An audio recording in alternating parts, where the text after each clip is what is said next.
Hi, and good morning, everyone. We're going to give it a few minutes just to give people a chance to hop on. While they're doing that, I want to introduce myself. I am Allison Stewart. I am Fontaine Fifth Wheel's new marketing manager. We're starting a new thing here today. It's going to be Tech Talk.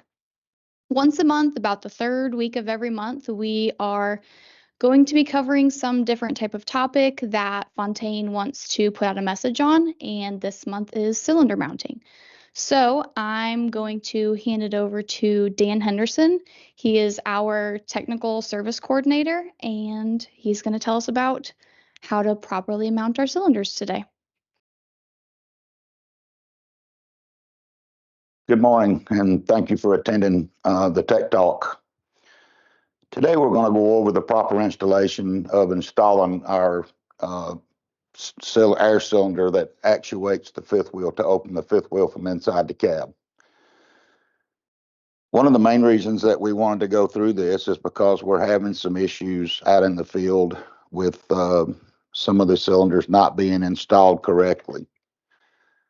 The cylinder has to mount on the top side of the bracket of the fifth wheel, and I'll show you this a little more here in just a minute.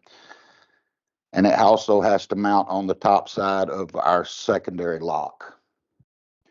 If this is not in line, it will cause problems with the cylinder not wanting to fully extend. So make sure that when you're installing this, that you install it the way that I'm about to show you. I'm going to remove our pins.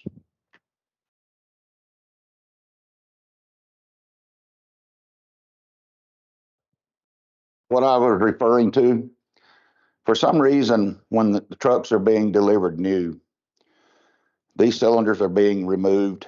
And we think the reason for it is because when these trucks are piggybacked, they're stacked on top of each other going down the road. There's a blocking kit that's put across the front of this fifth wheel.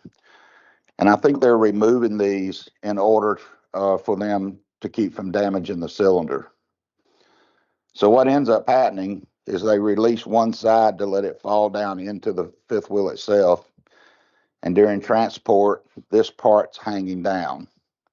So when it gets to the location, normally they don't save the pin that holds them in, and they get lost. The only way to get this pin is with the kit. So you need to make sure that when you receive a truck, if it's new, that all the components are there and that you file this with the delivery company. So the way that they're installing them when it gets to the dealer or to the company is they're installing it on the top side of this bracket instead of the underside where it should be. So if it's installed here and then it's installed on the bottom side of the secondary lock, you can see that it is not in line.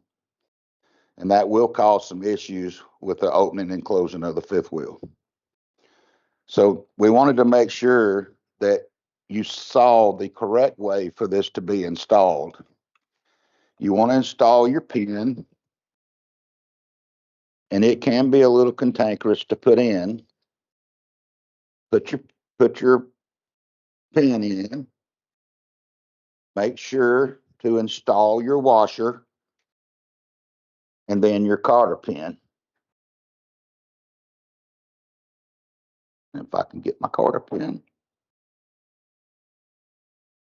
It's easier if you install on the fifth wheel side first. Then you can come to this side, pull your secondary lock back, and then again, you see the drop down on this end up that goes to the secondary lock. It has to be installed like this. The pin goes through the bottom side.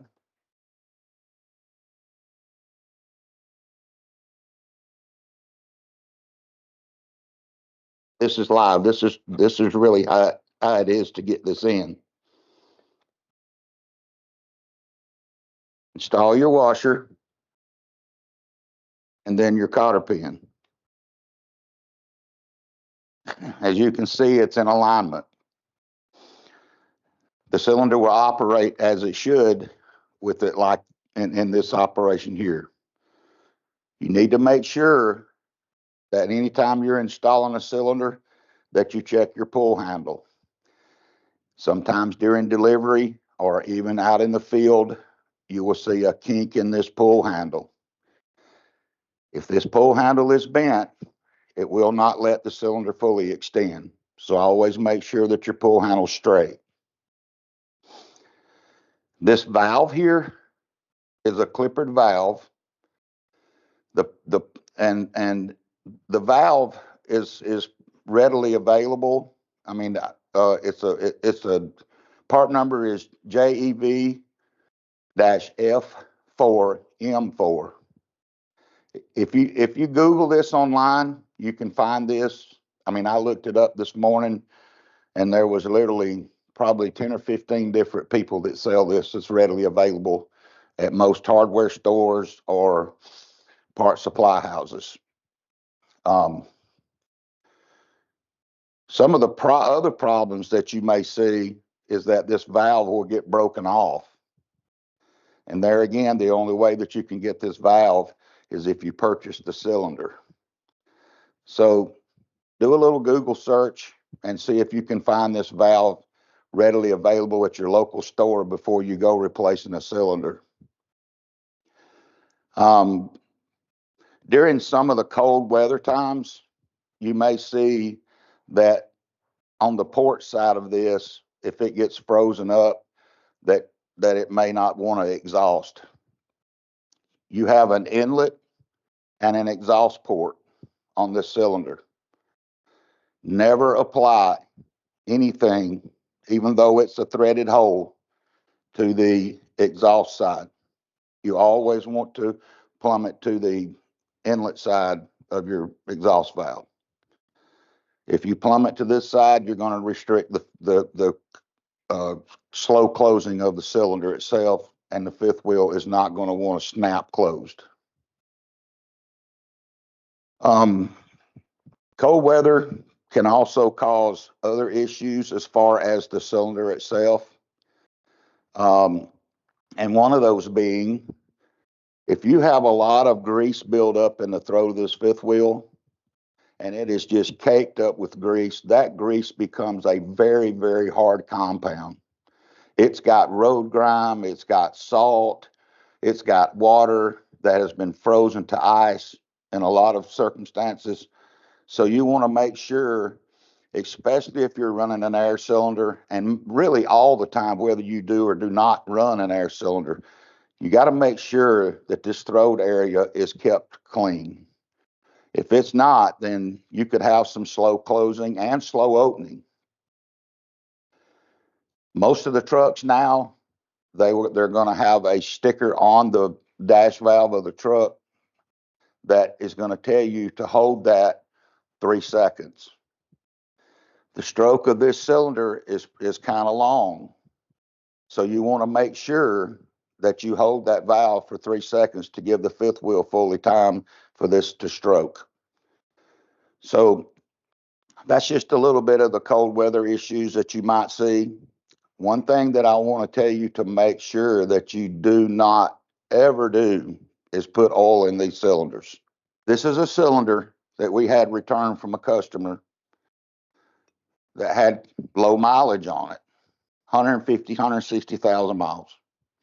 You can see the contaminants that caused on this shaft. If the shaft looks like this, so does the inside of the cylinder. So what I'm cautioning you on is do not put oil into the air side or the weep hole on this cylinder. It's not designed for any type of oil. So make sure that if you have customers that are putting it in there, please stop. It's just not made for it. The air cylinder is a great enhancement to our fifth wheels. It saves on different things as far as the trucker not having to get out, as far as to look, or does it? No, it does not. The truck driver is still, by DOT rules, has to get out of the truck to make sure that the fifth wheel, one, is fully opened, and two, that the fifth wheel is fully closed. And to do that, he has to check the handle to make sure that it's within 1 inch or so from the side of the fifth wheel. And he also has to take a flashlight and go under that truck to make sure that the locks are completely across the throat.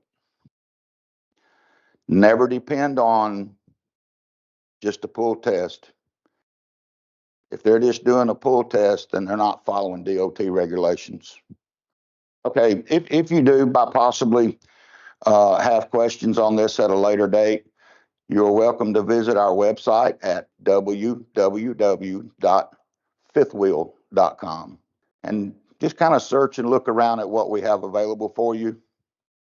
We appreciate your time today. Thank you very much. Like I said, if you have any questions, feel free to ask.